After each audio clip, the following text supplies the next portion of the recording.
Hello students, कैसे हैं आप सभी। उम्मीद करता हूं सभी स्वस्थ होंगे और मस्त होंगे। तो आज के सेशन में हम लोग जो चैप्टर पढ़ने जा रहे हैं, आप लोगों को दिख रहा होगा तस्वीर से, आप लोगों को पता चल गया होगा कि ये तो सर जी पहलवान की ढोलक है। हाँ बेटा, आज हम लोग पहलवान की ढोलक जो कहानी है उसे पढ़ने जा रहे हैं। तो उससे पहले आप लोग मुझे कमेंट करके बताइए ऑडियो वीडियो ठीक है। उसके बाद हम लोग शुरुआत करते हैं आज के सेशन की।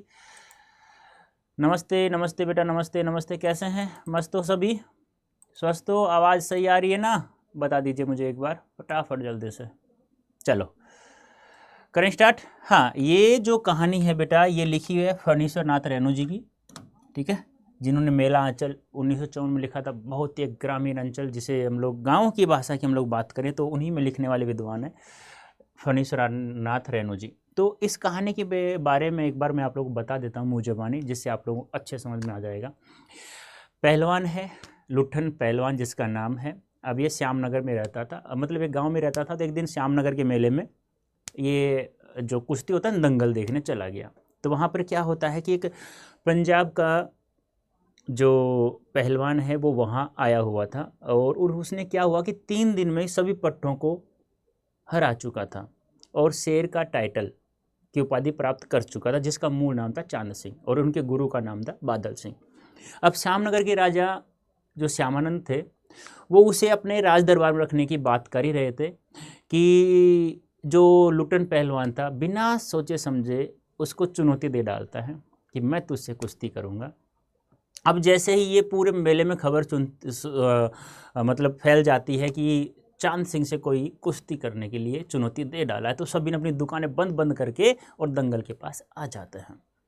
अब जो श्यामानंद राजा था, तो वो उसे मना कर रहा था। उसने 10 रुपये निकाला और उसको बुलाया कि वाह बहादुर, तूने अच्छी चुनौती दी है, लेकिन अब तू यहाँ से 10 रुपये लेके मेला देख के चला जा। अब वो कहता है कि महाराज, क्या तो मुझे इससे लड़ने दिया जाए, या मैं यहीं पर अपना सर पटक पटक कर अपनी जान दे दूंगा। अब सभी ने कहा कि ये पागल है, मरेगा मरेगा, ये ऐसे कह रहे थे। तो किसी के बीच में एक आवाज़ आई, क्यों नहीं इसे लड़ने दिया जाए। तो जैसे एक ने कहा तो पूरे फिर धीरे धीरे कहा जाए लड़ने दिया जाए। तो राजा ने कहा ठीक है तू लड़। तो इसने क्या होता है, कोई भी इसका साथ नहीं दे रहा था, सब इसे भला बुरा कह रहे थे कि ये मरेगा, पागल है। ये चांद सिंह को, इन शेर के टाइटल जिसे उपाधि प्राप्त थी, उसको इसने चुनौती दे डाली, ये तो पागल है, नालायक है ये। लेकिन जो ढोलक की आवाज़ थी, जो आपको दिखाई दे रहा, चटदा घिरदा आजा भिड़ जा, आजा भिड़ जा, चटाक चट दे, चटाक चट दे, उठा पटक दे उठ, इस प्रकार जो ढोल के बोल हैं वो उसे अच्छे से सुनाई दे रहा था। और वह जो लुट्ठन पहलवान है वो ढोल को अपना गुरु मानता था। तो जैसे ही ढोल की आवाज़ आती उसके कानों में, उसी प्रकार से वह बाज की तरह उस पर लपट पड़ा और उसको वह अंत में चित्त कर देता है। अब अंत में जैसे चित्त कर देता, लोगों को कुछ असंभव सी बात हो गई। तो किसी ने गंगा मैया की, किसी ने भारत माता की, किसी ने राजा श्यामानंद की जय जयकार करने लगे। अब राजा श्यामानंद में उसे सिंह की उपाधि दे डालता है। तो उसका जो मैनेजर था राजा का, वो क्षत्रिय था, तो वो भी मुँह सिकुड़ कर बोला, सर क्षत्रिय से कैसे? वो कहता है सिंह क्षत्रियों का कार्य किया है, इसलिए इसे सिंह की उपाधि दी है। और अंत में उसे अपने राज्य में रख लेता, अपने महल के, मतलब सिक्योरिटी गार्ड जैसे जिसे कहते हैं। तो अब तो वह 15 साल जो बीते ना इसके, वो बहुत ही चार चांद लगाने वाले अपनी लाइफ के थे। बहुत अच्छा खुशी वाला जीवन था लुट्ठन पहलवान का। अब क्या होता है कि जैसे ही राजा श्यामानंद की मृत्यु निधन हो जाता है, तो विलायत से राजा आते हैं। और ये जो पहले के जो खेल होते हैं दंगल का जो कुश्ती हुआ करता, उसको तो उसने घोड़ों के रेस को दे दिया। ऐसे मतलब कहते हैं ना, जैसे भारत पर इंडिया नाम जिस प्रकार से छा जाता है, उसी प्रकार से सभी परिवर्तन जो पहले राजा श्यामानंद करता था, उन सभी कार्यों को बदल देता है और सभी नियमों को बदल देता है। और पहलवान के दोनों बेटों का खर्चा सुन करके वो टेरिबल और हॉरिबल मैनेजर कहता है और उनको वहाँ से निकाल देता है।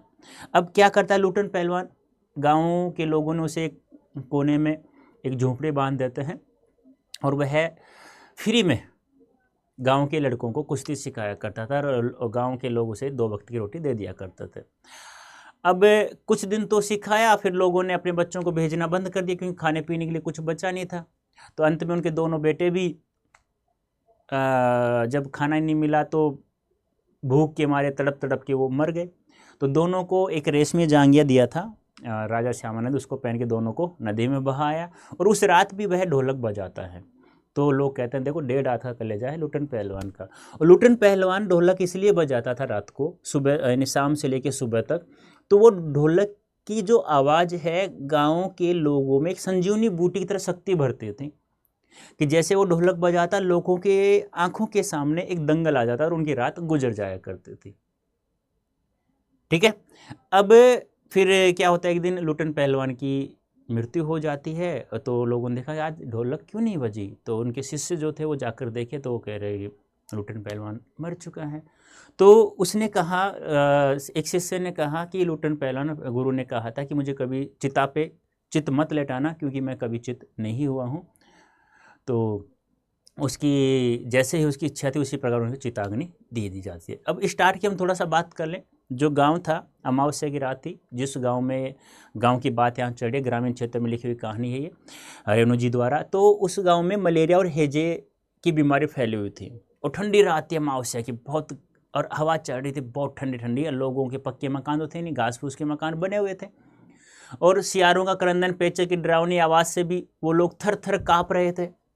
अब कोई बच्चा मर भी रहा है तो वह माँ माँ पुकारता, लेकिन माँ उसे जाकर देख भी नहीं पाती, इतना वो लोग डरते थे। अब एक बात पे कहिए, यदि कोई भी व्यक्ति यदि शहर में जाकर कमाना भी चाहता है तो एक दूसरे की बुराई करते नहीं है, गांव में ऐसे बुराई करते तो वो बेचारा थक करके नहीं जाता। क्यों? क्योंकि यार मैं वहाँ, मुझे कुछ काम नहीं मिला, मैं वापस आ जाऊँगा तो ये लोग मुझे जीने नहीं देंगे। इस प्रकार से एक कहानी बहुत ही अच्छी है, बहुत ही मज़ा आएगा इस कहानी को पढ़ने में। तो एक बार आप लोग जल्दी से इसे पढ़ना अच्छे से समझ करके तो देख लेते हैं हम लोग। अब ये एक बार मैं आपको बता देता हूँ, इसमें जो भी मुख्य पात्र हैं, एक तो है लुटन पहलवान है। कौन है? लुटन पहलवान है।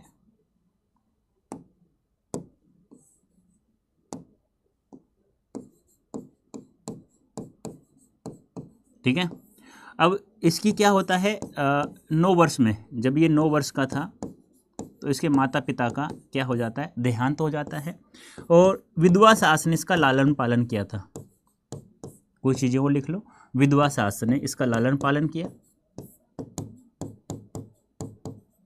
लालन पालन किया। ठीक है।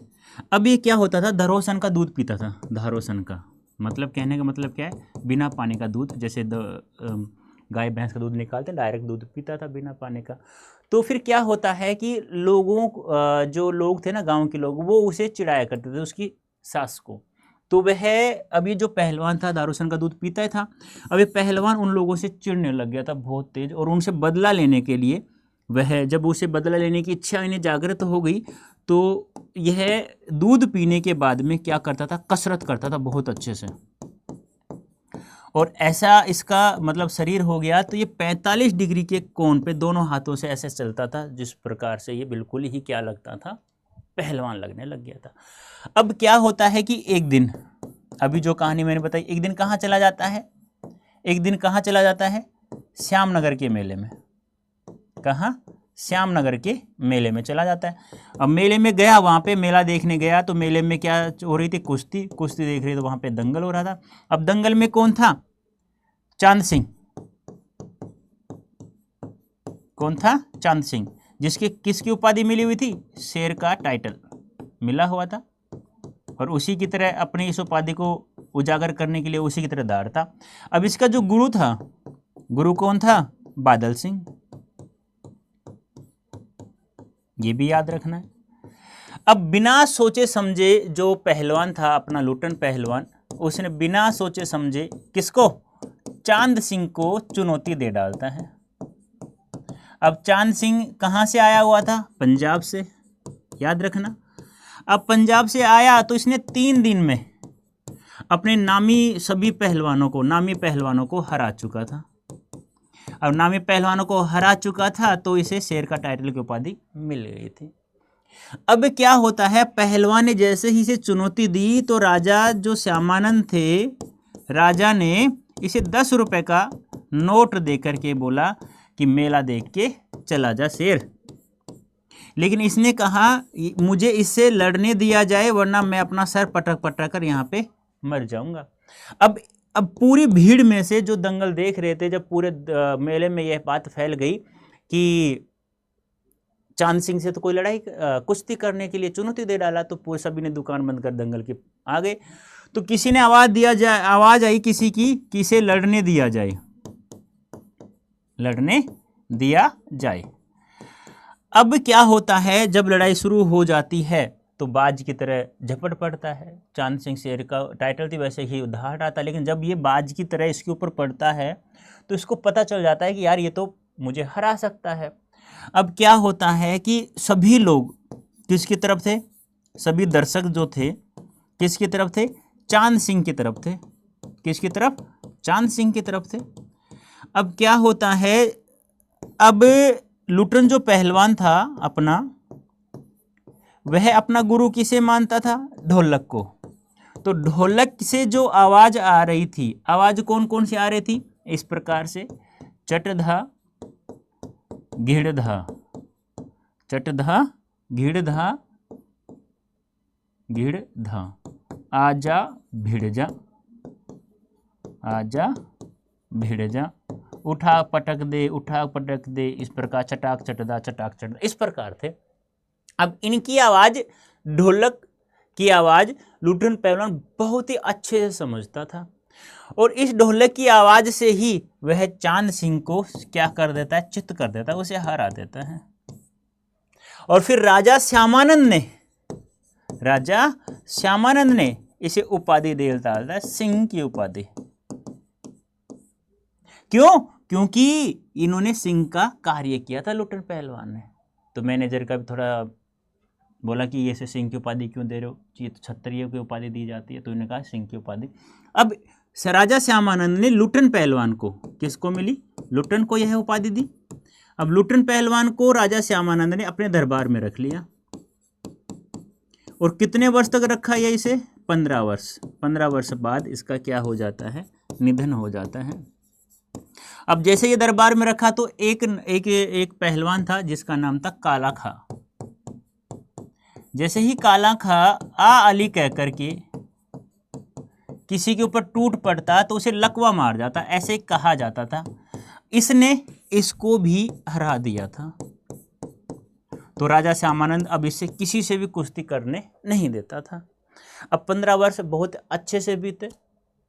एक दिन मेले में चला गया लुटन पहलवान, 2-2.5 किलो रसगुल्ले खा करके, रसगुल्ले खाया।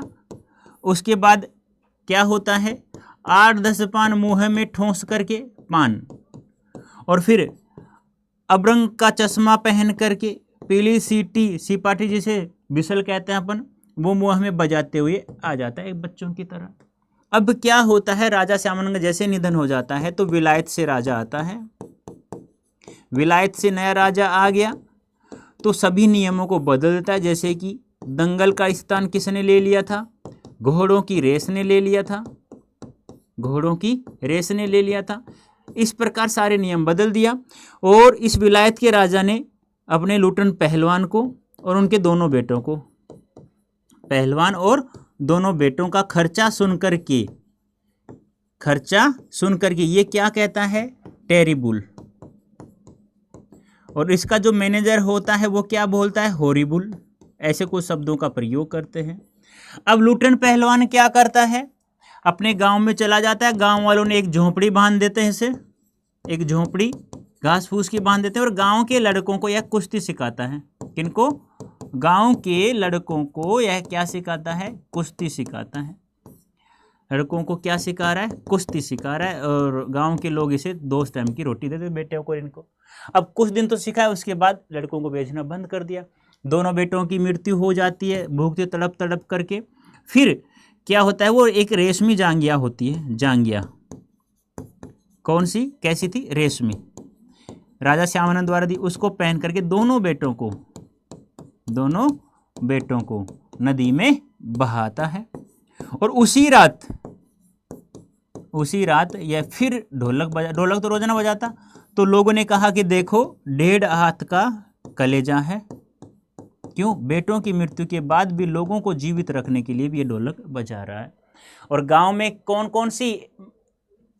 कौन सी बीमारियां थी, मलेरिया, और हेजे, मलेरिया और हेजा की बीमारी। और क्या था, पेचक की डरावनी आवाज़, सियारों का करंदन, पेचक की डरावनी आवाज़ और सियारों का करंदन, ये याद रखना। इससे गांव वाले बिल्कुल डरे हुए थे। ये सब चीज़ें आप लोगों को ध्यान में रखना है और अंत में याद रखना है कि यह पाठ हमारे सामने, यह कहानी जो हमारे सामने बहुत सारे सवाल छोड़ जाता है। क्या कुश्ती पहलवान बनना क्या गलत था? क्या पहलवान बनने के बाद में भी क्या 2 वक्त की रोटी नहीं मिल पाना, क्या ये अच्छी बात है? तो ऐसे बहुत सारे सवाल हमारे सामने छोड़ जाता है बेरोजगारी के लिए। तो ये था हमारा आज का चैप्टर। अब इसे हम लोग एक एक चीज़ को हमने पढ़ तो लिया, समझा तो दिया, अब एक एक को हम लोग पढ़ लेते हैं। पहले देखो सारांश, जो मैंने बताया वही चीज़ यहाँ लिखी हुई है। रेणु जी की प्रतिनिधि कहानियों में ढोलक पहलवान की ढोलक कहानी भी शामिल है। कुछ प्रतिनिधि कहानियाँ लिखी हैं रेणु जी ने बहुत अच्छी अच्छी, उसमें यह भी शामिल है। यह कहानी कथाकार रेणु की समस्त विशेषताओं को एक साथ अभिव्यक्त करती है। रेणु की लेखनी में अपने गांव, अंचल, संस्कृति को सजीव रखने की अद्भुत क्षमता, ये ध्यान रखना। यानी गाँव को देख करके, गाँव के अंचल को, संस्कृति को देख करके कोई भी कहानी, नाटक लिखना, कहानी उपन्यास लिखना, ये किसका है? रेणु जी का बहुत अच्छा एक अद्भुत क्षमता है इनमें। ऐसा लगता है मानो हर एक पात्र वास्तविक जीवन ही जी रहा हो। जब हम लोग कहानी पढ़ते हैं तो हमें ये लगता है ये कहानी में ये पात्र जो है ना, ये और कोई अन्य कोई पात्र नहीं, ये मैं स्वयं हूँ, ऐसा लोगों को लगता है। पात्रों परिवेश का इतना सच्चा चित्रण अत्यंत दुर्लभ है। ऐसा सच्चा चित्रण मिलना हर एक लेखक की बस की बात नहीं है। रेणु वैसे गिने चुने कथाकारों में से है जिन्होंने गद्य में भी संगीत पैदा कर, वेरी गुड, देखो गद्य में भी संगीत पैदा कर देना एक अद्भुत क्षमता है इनमें। अन्यथा ढोलक की उठती गिरती आवाज़ और पहलवान के क्रियाकलापों का ऐसा सामंजस्य दुर्लभ है। देखो ढोलक की आवाज़ और इंसान समझना, उससे अपनी लाइफ बना लेना, उसको अपना गुरु बना लेना, तो कितनी अच्छी बात है। एक दुर्लभ है, एक दुर्लभ है, कठिन है। ऐसा सामंजस्य कठिन होता है किसी भी कहानी में मिल पाना।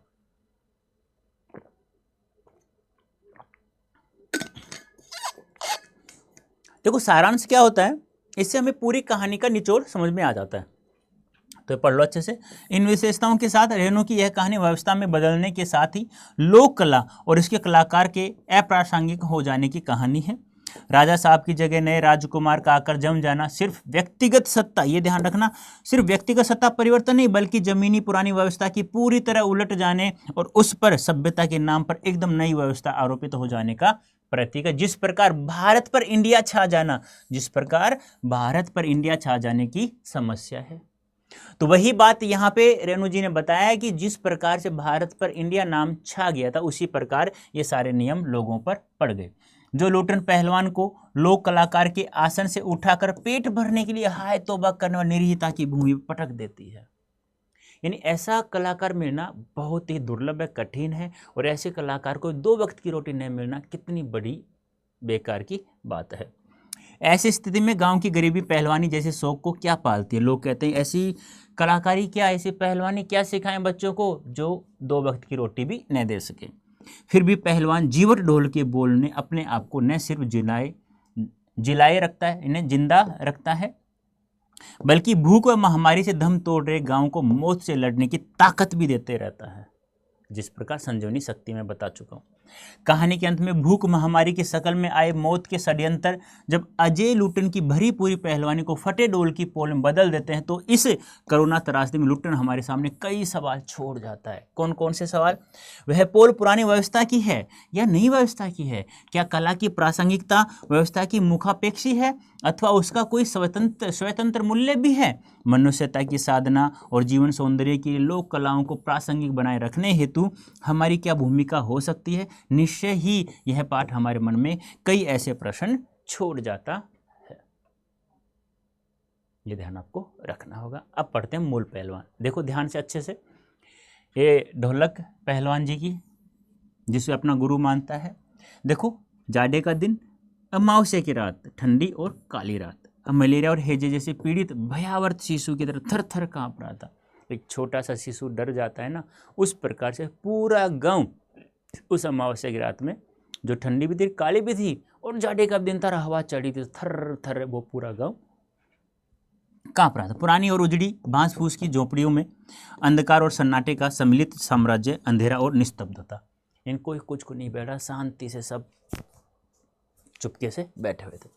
अब मैंने यहाँ पे आपको लग रहा होगा कि सर ये वाइट और ये येलो ये क्या है। देखो ये जो येलो कलर्स में है ना ये शब्द, ये महत्वपूर्ण है, ये आप लोग अच्छे से पढ़ेंगे। पूरी कहानी मैंने इसमें कर रखा है। अंधेरी रात चुपचाप आंसू बहा रही थी, मानवीकरण अलंकार, मानवीकरण अलंकार। अब देखो गद्य में भी संगीत पैदा करना, किससे सीखे? रेणु जी सीखे। आकाश से टूटकर यदि कोई भावुक तारा पृथ्वी पर जाना भी चाहता तो उसकी ज्योति और शक्ति रास्ते में ही शेष हो जाती। यानी इसका मतलब क्या है कि जब कोई व्यक्ति अपने इस गांव को छोड़कर शहर में कमाने के लिए जाता तो लोग उसके बारे में तरह तरह की बातें करते, तो वह जा ही नहीं पाता, उसकी शक्ति पहले ही शेष रह जाती, यानी छूट जाती, उसकी आस छूट जाती। अन्य तारे उसकी भावुकता और असफलता खिलखिला रस पड़ते।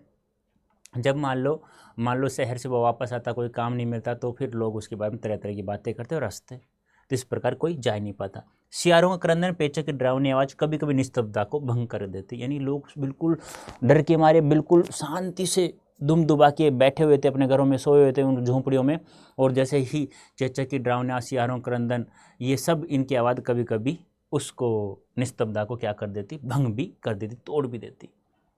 गांव की झोंपड़ियां करहाने और के करने की आवाज़, हे राम हे भगवान की आवाज़ टेरा बस, इन लोगों से बस ये आवाज़ सुनाई देती, हे राम अब हम क्या करें, हे भगवान अब हमारी रक्षा करो। इस प्रकार से बच्चे भी कभी कभी निर्बल कंठ से माँ माँ पुकार कर रो पड़ते, पर इससे रात्रि निस्तब्धता की विशेष बाधा नहीं पड़ती।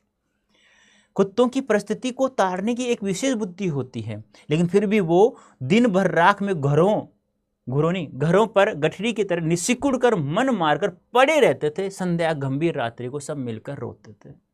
तो वो भी डर था एक।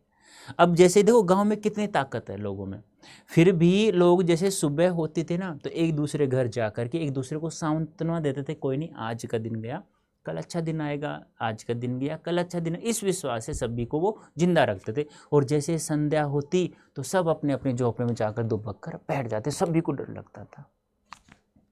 सिर्फ पहलवान की ढोलक संध्या से लेकर प्रातः काल तक एक गति से बजती रहती, चढ़दा घिड़दा, यानी आजा भिड़ जा, बीच बीच में चटाक चढ़दा, यानी उठाकर पटक दे। इसी आवाज से चांद सिंह को उसने हराया था। यही आवाज मृत गांव में संजीवनी शक्ति भरती थी। लुटन सिंह पहलवान, यूं तो वह कहा करता था, लुटन सिंह पहलवान होल इंडिया भर में लोग जानते हैं। होल इंडिया क्या थी? बस वही हिस्सा जिस गांव में या जिस शहर जिले में वह रहता था, किंतु उसका होल इंडिया सीमा शायद एक जिले की सीमा के बराबर ही हो। ये ढोलक है, ये लुटन पहलवान है हमारा, और ये चटाक चढ़दा, आजा भिड़ जा, इस प्रकार के शब्द ये ध्यान रखना। अब देखो 9 वर्ष की उम्र में वह अनाथ हो चुका था। विधवा सास ने पाल पोस कर बड़ा किया। बचपन में वह गाय चराता, धारोसन दूध पीता, कसरत किया करता था। गांव के लोग उसकी सास को तरह तरह की तकलीफें दिया करते। लुठन के सिर पर कसरत की धुन लोगों से बदला लेने के लिए ही सवार हुई थी और वो पहलवान बन गया। वह दोनों हाथों दोनों ओर 45 डिग्री की दूरी पर फैलाकर पहलवानों की बातें चलता। एक बार वह दंगल देखने श्यामनगर मेले में गया। देखो ये महत्वपूर्ण शब्द, आपको पूरा पढ़ना है, PDF आपको मिल ही जाएगी, आपको पता ही है, अड्डा 24 से आप डाउनलोड करना होगा, वहाँ से आपको मिल जाएगी कम्युनिटी से। उसने बिना कुछ सोचे समझे दंगल के शेर के बच्चे को चुनौती दे डाली। शेर के बच्चे का असली नाम चांद सिंह था, गुरु का नाम बादल सिंह था। वह पंजाब से पहली बार ही आया था श्यामनगर में। 3 दिनों में सभी पंजाबी पहलवानों पठानों को हरा चुका था, उम्र के सभी पट्टों को, इसलिए उसे शेर के बच्चे की टाइटल प्राप्त कर ली थी। प्रिय राजा साहब जो श्यामनगर के श्यामानंद थे, वह उसे लुटन शेर को बच्चे को चुनौती दे दी थी उसने। सम्मान प्राप्त चांद सिंह पहले तो किंचित, फिर उसकी स्पर्धा मुस्कुराकर फिर बाज की तरह उस पर टूट पड़ा। शांत दर्शकों की भीड़ खलबली मच गई। पागल है, मरा ये, वार है बहादुर। लुटन बड़ी सफाई से आक्रमण को संभाल कर निकलकर उठकर खड़ा हुआ, पैंतरा दिखाने लगा। राजा साहब ने कुश्ती को बंद करवा लुटन को अपने पास बुलाया और समझाया। अंत में उसकी हिम्मत की प्रशंसा करते हुए 10 रुपये का नोट देकर कहने लगे, जाओ मेला देखकर घर जाओ। नहीं सरकार, लड़ेंगे, हुक्म हो सरकार।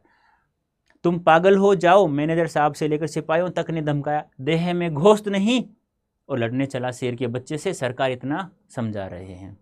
अब सभी एक साथ बोलेंगे तो बेचारा डरेगा, लेकिन वो डरता नहीं। दुहाई सरकार, पत्थर माथा पटक मर जाऊंगा, मिले हुक्म। वह हाथ जोड़कर गिड़गिड़ाता रहा। फिर एक दर्शक की आवाज आती है। दर्शकों की मंडली उत्तेजित हो रही थी। कोई लुटन के पक्ष में चिल्ला उठता, उसे लड़ने दिया जाए, तब वो उसे लड़ता है। फिर सभी विवश होकर राजा साहब की आज्ञा दे दी, लड़ने दो। बाजे बजने लगे, दर्शकों में फिर उत्तेजना फैली, कोलाहल बढ़ गया। मेले के दुकानदार बंद करके दौड़े। चांद सिंह की जोड़ी, चांद सिंह कुश्ती हो रही है। चटाक चटदा गिड़दा चटाक चटदा घिड़दा भरी आवाज में एक ढोल जो अब तक चुप था बोलने लगा, ढाक डिना ढाक डिना ढाक डिना, यानी कि वाह पट्टे। लुटन को चांद ने कसकर दबा लिया, कसरत नहीं कसकर दबा लिया। लुटन को चांद ने कसकर दबा लिया। किसने? लुटन को चांद ने, यानी चांद सिंह ने लुटन को कसकर दबा लिया। अब देखो कैसे आता है। अरे गया, दर्शकों ने तालियां बजाई। हलवा हो जाएगा हलवा, हंसी खेल नहीं, शेर का बच्चा है बच्चू। अब कोई भी दर्शक बेचारी लुटन का साथ नहीं दे रहे थे। वो कह रहा था हलवा हो जाएगा, भलवा हो गया, शेर के बच्चे से तू पंगा ले रहा है। अब जैसे ही ढोलक की आवाज लुटन पहलवान सुनता है, चट गिड़दा, मतलब मत डरना। लुटन की गर्दन पर केहुनी डालकर चांद चित करने की कोशिश कर रहा था। वहीं दफना दे बहादुर बादल सिंह अपने शिष्य को उत्साहित कर रहा था। लुटन की आंखें बाहर निकल रही थी, उसकी छाती फटने को हो रही थी। राजमत बहुमत चांद के पक्ष में था। सभी चांद को शाबाशी दे रहे थे। लुटन के पक्ष में सिर्फ ढोल की आवाज थी, जिसकी ताल पर वह अपनी शक्ति और दावपेच की परीक्षा ले रहा था, अपनी हिम्मत को बढ़ा रहा था। अचानक ढोल की एक पतली आवाज सुनाई दी, दाग दिना त्रिकट दिना, दाग दिना त्रिकट दिना। मतलब लुटन को स्पष्ट सुनाई दे रहा था कि ढोल कह रहा था कि दाव काटो बाहर हो जा, दाव काटो बाहर हो जा, दाव काट करके बाहर आ जा। लोगों के आश्चर्य की सीमा नहीं रही। लुटन दाव काटकर बाहर निकला और तुरंत लपक कर उसने चांद की गर्दन पकड़ ली। वाह रे मिट्टी के शेर, अच्छा बाहर निकल आया, इसलिए तो जनमत बदल रहा था। अब दर्शक सारे के सारे लुटन सिंह की तरफ आ रहे थे। मोटी और भूंडी आवाज वाला ढोल बज उठा, चटाक चढ़दा, उठा पटक दे। लुटन ने चालाकी से दाव और जोर लगाकर चांद को जमीन पर दे मारा। धीना धीना अर्थात चित करो। लुटन ने अंतिम जोर लगाया, चांद सिंह चारों खाने चित हो गया, हरा दिया। अब धा गिड़ वाह बहादुर, ये ढोलक की आवाज जो लुटन पहलवान समझ रहा था। जनता यह स्थिर न रह सकी और किस की जय ध्वनियां बोलने लगी अपनी इच्छा अनुसार। किसी ने माँ दुर्गा की, किसी ने महावीर जी की, कुछ ने तो राजा श्यामानंद की जय ध्वनि की। अंत में सम्मिलित जैसे आकाश गूंज उठा। विजयी लुटन कूदता फांदा ताल ठोकता सबसे पहले बाजे वाले की ओर दौड़ा और ढोलों को श्रद्धापूर्वक प्रणाम किया। किसी की तरफ नहीं गया, वो ढोलकों को नमस्कार किया, क्योंकि ढोलक को वह अपना गुरु मानता था। फिर दौड़कर उसने राजा साहब को गोद में उठा लिया। राजा साहब ने कीमती कपड़े मिट्टी में सन गए। मैनेजर साहब ने आपत्ति की, हैं अरे, किंतु राजा साहब ने स्वयं उसे छाती से लगाकर गदगद होकर कहा, जीते रहो बहादुर, तुमने मिट्टी की लाज रख ली। अब हैं ये तो होता है मैनेजर जो चापलूसी करते हैं, राजा साहब के रहते हैं, वो तो हैं करते रहते हैं, उसे नहीं पता नालायक, आज तक तूने चापलूसी तूने क्या किया, इसने तो चांद सिंह को हराया है। तो राजा साहब तो समझदार इंसान होते ही हैं, तो उसने तो उसे वापस से जैसे उसने हक किया, गले लगाया ना, उसको भी उसने अच्छे से हक कर लिया कि कपड़े क्या आए, इसने मेहनत का कार्य। पंजाबी पहलवानों की जमायत चांद सिंह की आंखें पहुंच रही थी। लुटन को राजा साहब ने पुरस्कृत ही नहीं किया, अपने दरबार में सदा के लिए रख लिया। तब से लुटन राज पहलवान हो गया। राजा साहब उसे लुटन सिंह कहकर पुकारने लगे। राज पंडितों ने मुँह बिचकाया, हुजूर जाति का सिंह। महेंद्र साहब बोला, क्षत्रिय थे, क्लीन शेव्ड चेहरे की संकुचित सिकुड़ कर करते हुए अपनी शक्ति लगाकर नाक का बाल उखाड़ रहे थे। चुटकी से अत्याचारी बाल को रगड़ते हुए बोले, हाँ सरकार, यह अन्याय है। राजा साहब मुस्कुराते हुए सिर्फ इतना ही कहा, उसने क्षत्रिय का काम किया है, तुम क्षत्रिय नालायक, तुमने कुछ नहीं किया, इसने क्षत्रिय का काम किया है। उसी दिन लुटन सिंह पहलवान कीर्ति दूर दूर तक फैल गई। अब बहुत अच्छा भोजन मिलता था, कुछ वर्ष अच्छे से बीते। अब उसने एक काला खाता जो अली कह करके लोगों को ऊपर प्रतिद्वंदी पर टूट पड़ता सामने वालों, तो उसको क्या मार जाता, लकवा। उसे भी लुटन सिंह ने उसे भी हराकर यह सब भ्रम दूर कर दिया था। अब जैसे ही वह अपने राजा साहब के हाँ हूँ करता, रोज लोग बोलते कि राजा साहब का बाग बोला। अब ठाकुर बाड़े के सामने पहलवान गरजता, महावीर लोग समझ लेते पहलवान बोला है। अब ये कहानी वही है जो मैं आपको समझा चुका हूँ। ये तो कुछ शब्द आए थे जिनका अर्थ समझाना था। अब एक दिन वो मेले में जाता है, हलवाई की दुकान पर अब हलवाई मजाक करता है, पहलवान काका ताज़ा रसगुल्ला बनाया, जरा नाश्ता कर लो। पहलवान ने सब बच्चों की आवाज़ में बोला, ले आओ 2-2.5 किलो। तो 2-2.5 शेर खा करके वो 2-4 8-10 पान मुँह में ठूस करके एक बिसल ले लेता है और घूमता रहता है। ठीक है।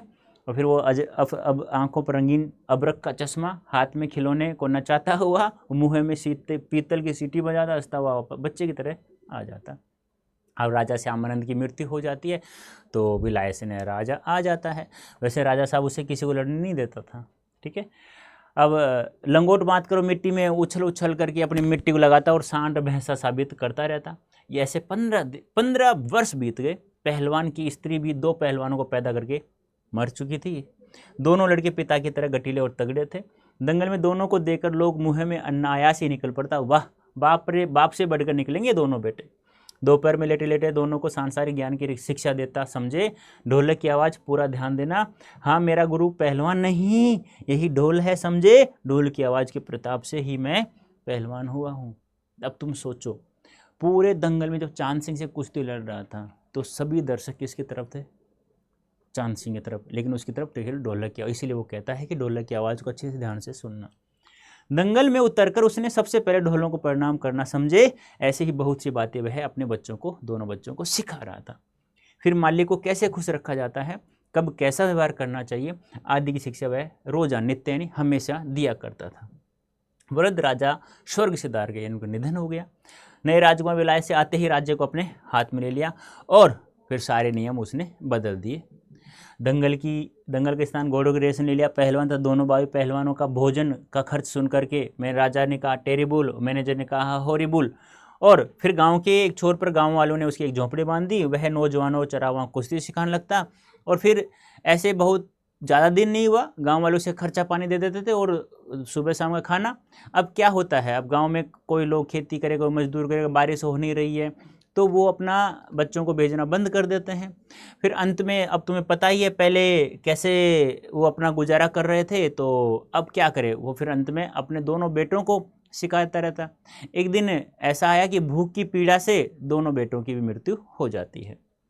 गांव के किसान और खेतिहर मजदूर के बच्चे भला क्या खाकर कुश्ती सीखते। धीरे धीरे पहलवान का स्कूल खाली पड़ने लगा। अंत में अपने दोनों पुत्रों को ही वह ढोलक बजा बजा कर लड़ाता रहा, सिखाता रहा। दोनों लड़के दिन भर मजदूरी करके जो कुछ भी लाते उसी से गुजर होती रही। अकस्मात गांव का यह वज्रपात हुआ।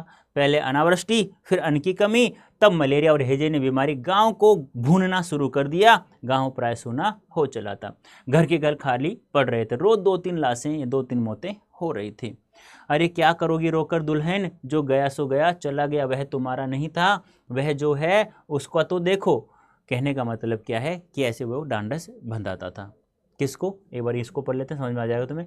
लोगों में खलबली मची हुई थी। दिन में तो कलवर, हाहाकार तथा हृदय विदारक रुदन के बावजूद भी लोगों के चेहरे पर कुछ प्रभा दृष्टिगोचर होती थी। शायद सूर्य के प्रकाश में सूर्योदय ही होते ही लोग खांकते, खूकते, कराहते अपने अपने घरों के बाहर निकलकर अपने पड़ोसियों और आत्मियों को ढांढस देते। कैसे? ऐसे जैसे लुटन पहलवान, अरे क्या करोगी रोकर दुल्हन, यानी कि किसी लेडीज का पति मर गया था तब वो ढांढस बंधा रहा है। जो गया सो तो चला गया, वह तुम्हारा नहीं था, वह जो है उसको देखो, इन अपना जो बेटा बेटी उसको तुम संभालो। भैया घर में मुर्दा रख के कब तक रहोगे, कफन की क्या जरूरत है, दे आओ नदी में, इत्यादि वो कहता। लोगों को बुरा तो लगता लेकिन क्या करे, समझाता वो।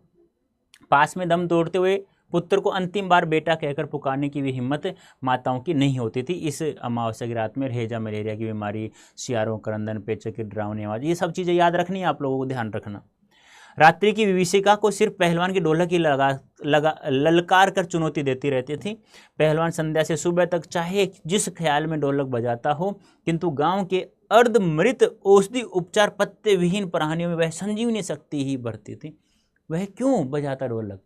क्योंकि लोगों को वह जीवित रखना चाहता, लोगों को वह ताकत देना चाहता था, क्योंकि लोगों की आंखों के सामने दंगल आ जाया करता था। बूढ़े बच्चे जवानों की शक्तिहीन आंखों के आगे दंगल का दृश्य नाचने लगता। स्पंदन शक्ति शून्य स्नायुओं में बिजली दौड़ जाती थी और पूरी रात कट जाती। जिस दिन पहलवान के दोनों बेटे करूर काल की चपेट घात में पड़े, ऐसे है वेदना से छटपटाते हुए दोनों ने कहा था, बाबा उठा पटक दो वाला ताल बजाओ। चटाक चटदा सारी रात ढोलक पीटता रहा। पहलवान बीच बीच में पहलवानों की भाषा में उत्साहित भी करता, मारो बहादुर। प्रातःकाल उसने देखा दोनों बच्चे जमीन पर निस्पंद पड़े थे, दोनों पेट के बल पड़े हुए थे। एक ने दांत से थोड़ी मिट्टी खोद ली थी, भूख थी बेचारे की। एक ने लंबी सांस लेकर पहलवान ने मुस्कुराने की चेष्टा की थी, दोनों बहादुर गिर पड़े।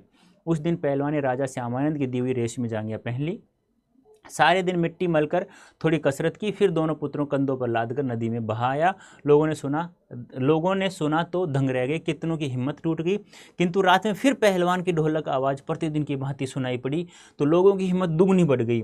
संतप्त माता पिताओं ने कहा दोनों पहलवान के बेटे मर गए, पर पहलवान की हिम्मत तो देखो, 1.5 हाथ का कलेजा। लेकिन लोगों को वह जीवित रखना चाहता था अपने गाँव के, इसलिए वह ढोलक बजा रहा था।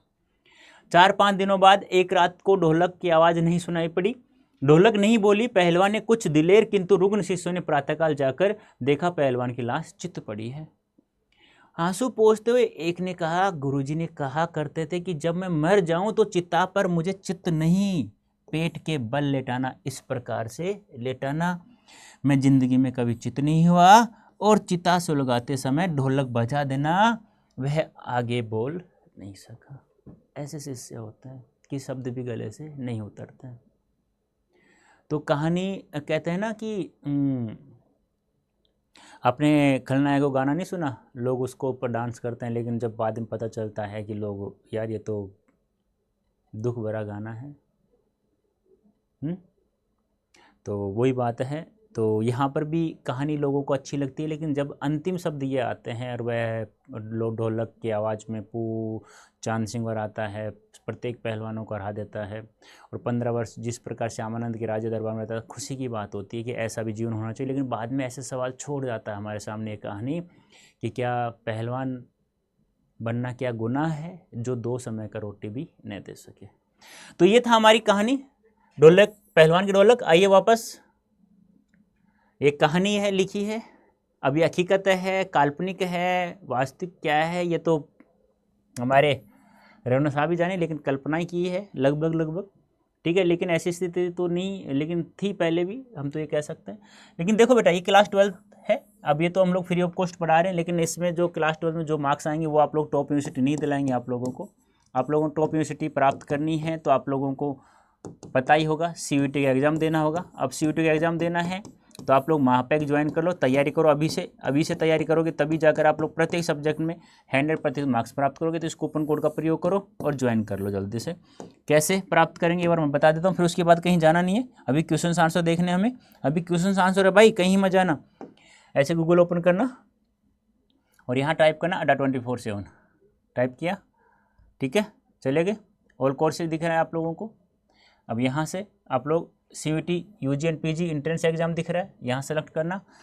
यहाँ CUET UG ये इंग्लिश मीडियम वाले स्टूडेंट्स के लिए, ये CUET UG हिंदी मीडियम वाले स्टूडेंट्स यहाँ जाएंगे, इंग्लिश मीडियम वाले यहाँ पर अपना सब्जेक्ट चूज करो। महापैक लेना ही आप लोगों को, क्योंकि 12th के साथ साथ यदि CUET की तैयारी करना चाहते हो तो प्रत्येक बैच यहाँ फ्री ऑफ कॉस्ट मिलता है। अपना सब्जेक्ट चूज करो, साइंस, आर्ट्स, मैथ्स, कॉमर्स क्या है। तो मान लो आर्ट्स है तो आर्ट्स में सेलेक्ट कर लो, with printed books, without printed books. यहाँ पे विद प्रिंटेड बुक्स में क्या है, आप लोगों को जो CUET का सिलेबस है, प्रत्येक बुक में सिलेबस पूरा कंप्लीट है। और साथ में आप लोगों को मैं बता दूं, इसमें 2022, 23, 24 के सवाल भी इंक्लूड हैं। तो आप लोग, मैं तो यही कहूँगा विद प्रिंटेड वाला बुक महापैक लो, कूपन कोड यूज करो Y551। तो आपके सामने देख लीजिएगा, जब आप Y551 कोड का प्रयोग करते हैं तो आप लोगों को मैक्सिमम डिस्काउंट 40% का मिल रहा है बेटा। तो जल्दी से आप आ जाओ, मात्र 12,000 रुपये का मिल रहा है ये कोर्स। आप जल्दी से आइए, आपका स्वागत है। 7+7 14 महीने की वैलिडिटी के साथ में आपको ये प्राप्त हो रहा है, ठीक है। तो आज के लिए इतना ही रखते हैं हम, लेकिन अभी तो क्वेश्चन आंसर करना है, इतना क्यों रखेंगे भाई, अभी सर आपने कहा था, ठीक है। तो नेक्स्ट क्वेश्चन है हमारे पास, जल्दी से आंसर दो इसका, क्या होगा। कहानी के किस किस मोड़ पर लूटेन के जीवन में क्या क्या परिवर्तन आए। देखो क्या क्या परिवर्तन आए, देखो 9 वर्ष की अवस्था में माता पिता गुजरना, सास द्वारा पालना, लुटेन सिंह पहलवान चांद सिंह को हराना, राजा श्यामानंद के दरबार में रहना 15 वर्ष, तो फिर राजा विलायत से राजा ने उसको निकाल देना, फिर 2 वक्त की रोटी के लिए तड़पना। तो बहुत सारे परिवर्तन आए। 9 वर्ष की उम्र में माता पिता का देहांत हो जाना, बचपन में अनाथ हो जाना, सास को गाँव के लोगों द्वारा परेशान करना जिससे उनका मन बदला लेने के लिए पहलवान बनना, ढोलक को अपना गुरु समझना, पत्नी की मृत्यु का दुख सहना और दो छोटे बच्चों का भार संभालना, चांद सिंह को कुश्ती में हराने के बाद राजा का राज दरबारी बनना। 15 वर्ष राजा की छत्र छाया बिताना, परंतु राजा के निधन के बाद उसके पुत्र सहित राजमहल से निकाला जाना और 2 वक्त की रोटी के लिए तड़पना। फिर गांव के बच्चों को फ्री में पहलवानी सिखाना, लेकिन कुछ दिनों बाद केवल अपने दोनों बच्चों को ही पहलवानी सिखाना। अपने दोनों बच्चों की मृत्यु का असहनीय दुख सहना। हैजे और मलेरिया जैसी महामारी के समय अपनी ढोलक द्वारा लोगों के मन में उत्साह का संचार करना। ये सब परिवर्तन आए। लुटेन पहलवान ने ऐसा क्यों कहा कि मेरा गुरु कोई पहलवान यही ढोल है? क्योंकि आपको पता है मेले में गया था, कोई साथ नहीं दे रहा था कि ढोलक की आवाज़ उसका साथ दे रही थी, उसी से अपना जीवन गुजारा। पहलवान का जीवन साथी ढोल ही था, हम ऐसा मान सकते हैं, क्योंकि वह ढोल को अपना गुरु मानता था। एकलव्य की तरह ढोल की आवाज़ का अनुसरण करता था। वह चांद सिंह कुश्ती लड़ रहा था, तब केवल ढोल ही उसका साथ दे रहा था और अंत में जीत प्राप्त करने के बाद सबसे पहले ढोल को ही प्रणाम करता है। इस प्रकार हम कह सकते हैं कि ढोल को ही वह अपना गुरु मानता था। उसने अपने बेटों को शिक्षा देते समय भी यही कहा था कि मेरा गुरु सिर्फ ढोल है और कोई नहीं। ठीक है, ढोल लेकर ही वह राज दरबार में गया था। ढोल बजाकर ही वह अपने अखाड़े में बच्चों को कुश्ती के गुर सिखाता। ढोल से उसने गांव वालों को महामारी के समय संजीवनी शक्ति प्रदान की थी। इस प्रकार हम कह सकते हैं कि उसका ढोल उसके जीवन का सहारा अर्थात जीवन साथी था। नेक्स्ट वाला, गांव में महामारी फैलने और अपने बेटों के देहांत के बावजूद लुटन पहलवान ढोल क्यों बजाता रहा? क्योंकि अब यह गया सो गया, वही बात है, दुल्हनी क्यों रोते हो, जो स गया सो गया, अब जो है उसको संभाल। तो वही बात है कि वो सोच अपना बेटे तो गए लेकिन गाँव के बेटों को तो बचाऊँ। उसी प्रकार गांव में फैल रही महामारी और जाड़े के दिनों में निराशाजनक माहौल के समय तथा ऐसे दुख के समय में पहलवान की ढोलक निराश गांव वालों के मन में संजीवनी शक्ति प्रदान करती थी। ढोलक उन्हें महामारी से लड़ने की प्रेरणा देती थी। इसलिए पहलवान बेटों की मृत्यु के बावजूद लुटन पहलवान महामारी को चुनौती देते हुए अपने बेटों का दुख कम करने और गाँव वालों को लड़ने की प्रेरणा देने के लिए ढोल बजाता था। ढोलक की आवाज़ का पूरे गांव पर क्या असर होता? जैसे ही ढोलक बजता तो लोगों की आंखों के सामने, बूढ़े बच्चे जवान सभी की आंखों के सामने दंगल आ जाता, और दंगल आ जाता तो वो दंगल आपको पता है कुश्ती तो रात पूरी कट जाया करती थी एक जोश के साथ में। महामारी से जूझते हुए लोगों को ढोलक की आवाज़ संजीवनी शक्ति की तरह मौत से लड़ने की प्रेरणा देती थी। ढोल की आवाज़ जवान बूढ़े बच्चों की शक्तिहीन आंखों के सामने दंगल का दृश्य उपस्थित कर देती थी, जिससे उनकी भयंकर रात कट जाया करती थी। उस समय वे मृत्यु से नहीं डरते। इस प्रकार ढोलक की आवाज़ गांव वालों को मृत्यु से लड़ने की प्रेरणा देती थी। महामारी फैलने के बाद गांव में सूर्योदय सूर्यास्त के दृश्य में क्या अंतर? जैसे सूर्योदय होता तो लोग एक दूसरे के बाद जाके ढांढस बंधाते और ऐसा नहीं करते एक दिन है निकल जाएगा, ऐसी बीमारियाँ निकल जाएंगी, तो कुछ नहीं, सब सही हो जाएगा। और सूर्यास्त होते वो ही लोग अपने झोंपड़े में जा के डर के मारे छुप जाते थे। महामारी फैलने के बाद गांव में सूर्योदय सूर्यास्त के दृश्य में बड़ा अंतर होता था, क्योंकि सूर्योदय के समय लोगों के चेहरे पर खुशी दिखती थी, लोग एक दूसरे को सांत्वना बंधाते रहते थे। परंतु सूर्यास्त होते सारा परिदृश्य बदल जाता, क्योंकि लोगों के चेहरे की चमक डर के मारे चली जाती थी। लोग अपने घरों में दुबक कर चुपचाप बैठ जाते थे। यहाँ तक कि माताओं का जो बच्चों के प्रति जो स्नेह होता वह भी गायब हो जाता है। वह अपने दम तोड़ते हुए बच्चों को बेटा बेटी भी नहीं कह पाती थी। इस समय में केवल पहलवान की ढोलक की आवाज़ सुनाई देती थी, वही उन्हें जीने की प्रेरणा देती रहती थी। देख लो, कुश्ती या दंगल पहले लोगों और राजाओं की प्रिय शौक हुआ करता था। पहलवानों को राजा और लोगों के द्वारा विशेष सम्मान दिया जाता था। ऐसी स्थिति अब क्यों नहीं है? क्योंकि खेल बदल गए। इसकी जगह किन खेलों ने ली? बताया था, दंगल, घोड़ों के रेस, साइकिलिंग, क्रिकेट वगैरह बहुत कुछ है। कुश्ती को फिर से प्रिय खेल बनाने के लिए गांव-गांव में जाकर योजनाएं कुश्ती की मतलब प्रतियोगिताएं करानी चाहिए, दंगल जैसी मूवी देखनी चाहिए। ऐसी स्थिति अब क्यों नहीं है? ऐसी स्थिति इसलिए नहीं है क्योंकि अब पहले की तरह राजा नहीं रहे जिनका ये एक प्रिय खेल हुआ करते थे। अब भी शासन करने वाले राजाओं के रूप में नेता हैं, लेकिन उनके मनोरंजन के साधन अलग हैं, इसलिए ऐसी स्थिति नहीं है। खेल बदल गए हैं। किन खेलों ने ले ली? जैसे cricket, hockey, badminton, table tennis, शतरंज, फुटबॉल आदि ने ले लिए हैं। कुश्ती को फिर से प्रिय खेल बनाने के लिए क्या किया जाए? कुश्ती को फिर से लोकप्रिय बनाने के लिए ग्रामीण स्तर पर कुश्ती की प्रतियोगिताएं आयोजित की जा सकती हैं, और साथ ही दंगल जैसे फिल्मों को देखकर भी कुछ नए कदम उठाए जा सकते हैं। और एक और है ना, पहलवान है, सलमान खान की मूवी है, वो भी दिखा सकते हैं आप। इसके साथ साथ पहलवानों को उचित प्रशिक्षण की व्यवस्था करनी चाहिए, और कुश्ती को बढ़ावा देने के लिए पत्र पत्रिकाओं के साथ साथ मीडिया का भी सहारा लिया जा सकता है। पाठ में अनेक स्थलों पर प्रकृति का मानवीकरण हुआ है, यानी कि कहाँ कहाँ पर मानवीकरण अलंकार। अंधेरी रात चुपचाप आंसू बहा रही थी, आपको याद है? अन्य तारे उसकी भावुकता और असफलता पर खिलखिलाकर हंस पड़ते। ढोलक नहीं बोली, पहलवान की मृत्यु हो गई आदि अनेक पंक्तियों में प्रकृति का मानवीकरण हुआ, यानी इन तीनों पंक्तियों में मानवीकरण अलंकार है। मानवीकरण अलंकार कहाँ होता है? प्राकृतिक पदार्थों द्वारा मनुष्य जैसे कार्य करवाया जाता है। देखो, आंसू कौन बहाता है? इंसान बहाता है। भावुक कौन होता है? असफल इंसान होता है। मृत्यु इंसान की होती है, ढोलक थोड़ी बोलती है, इंसान बोलता है। इस प्रकार है। तो ये था आज का चैप्टर हमारा। उम्मीद करता हूँ पहलवान की ढोलक कहानी आपको अच्छे से समझ में आ गई होगी। ये था हमारे क्वेश्चन आंसर, ठीक है। तो उम्मीद करता हूँ यदि आप लोग क्लास 12th के साथ साथ में CUET की तैयारी करना चाहते हैं तो Y551 कोड यूज करके आप लोग महापैक ज्वाइन कर सकते हैं। और कैसे ज्वाइन कर सकते हैं वो सब मैं बता चुका हूँ। अब कमेंट करके वैसे बताना क्या इस चैप्टर से और भी कि तुम्हें कोई समस्या है, कोई सवाल हो, कोई शब्द हो, तो आप मुझे कमेंट करके बता सकते हैं। तो आज के लिए हम लोग इतना रखते हैं, अभी के लिए इतना ही। धन्यवाद, थैंक यू सो मच।